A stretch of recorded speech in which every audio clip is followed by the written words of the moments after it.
Load के basis पर three phase transformer के अंदर डाटा कैसे निकालना है फेज और लाइन करंट एंड वोल्टेज का एक बार फिर से चेक करके देखें।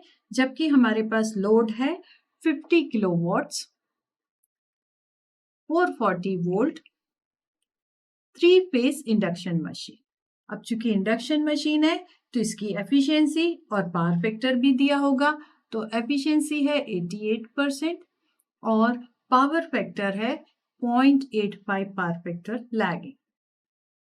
ओके, अब हमें इसके बेसिस पर निकालना है कि ये जो पावर ले रही है वो 11 केवी 440 volt step down delta star transformer से ले रही है। ठीक है, और हमें निकालना है KVA rating of transformer based on above data, और उसके अलावा phase and line current on both side of it, माने I1L, I2L, I1 phase and I2 phase.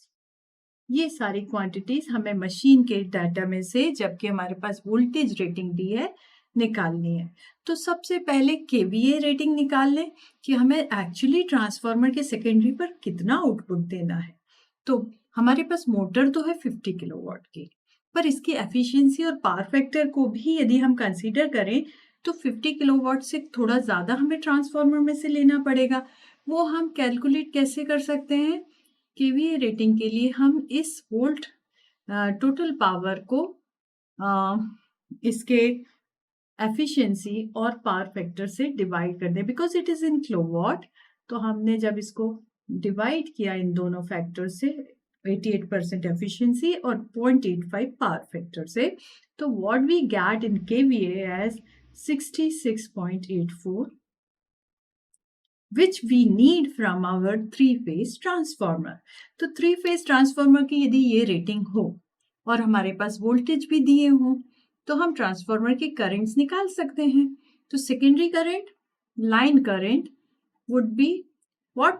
KVA into 10 raised to power 3 divided by voltage secondary side का, line voltage, और three phase है तो √3 से इसको डिवाइड करना होगा। तो what we get is 66.84 into 10 raised to power 3 divided by √3 into 440 volt which is secondary voltage. तो यहाँ से हमें लाइन करंट मिलता है 87.71 एम्पियर, जो कि हम इस मोटर को दे रहे हैं। अब चूंकि हमारा सेकेंडरी स्टार कनेक्टेड है तो लाइन करंट और फेज करंट दोनों ही सेकेंडरी साइड में बराबर होंगे।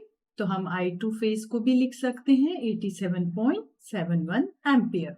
अब हमें निकालना है प्राइमरी साइड का लोड करंट, फेज में भी और लाइन में भी। तो हमारे पास चूंकि सप्लाई वोल्टेज प्राइमरी साइड दिया हुआ है ट्रांसफार्मर का, जो कि डेल्टा कनेक्टेड है, वहां से हम प्राइमरी का लाइन करंट निकाल लेते हैं। Volt ampere into 10 raised to power 3 divided by √3 line voltage. तो which gives us 66.84 into 10 raised to power 3 divided by √3 into 11 kV है, तो इसको भी हम 10 raised to 3 से मल्टीप्लाई कर दें। तो जो लाइन करंट आ रहा है दैट इज बिकमिंग 3.508 एम्पियर्स। अब चूंकि प्राइमरी डेल्टा कनेक्टेड है तो जो हमारा फेज वैल्यू ऑफ करंट होगा that would be line value divided by √3. So this would be 3.508 divided by √3, which gives us answer as 2.025 amperes. तो इस तरह से लोड के बेसिस पर ट्रांसफार्मर का जब वोल्टेज दिया हुआ, वोल्टेज रेशियो दिया हुआ है, हमने करंट वैल्यूज कैलकुलेट कर ली, प्राइमरी और सेकेंडरी की, लाइन एंड फेज वैल्यूज।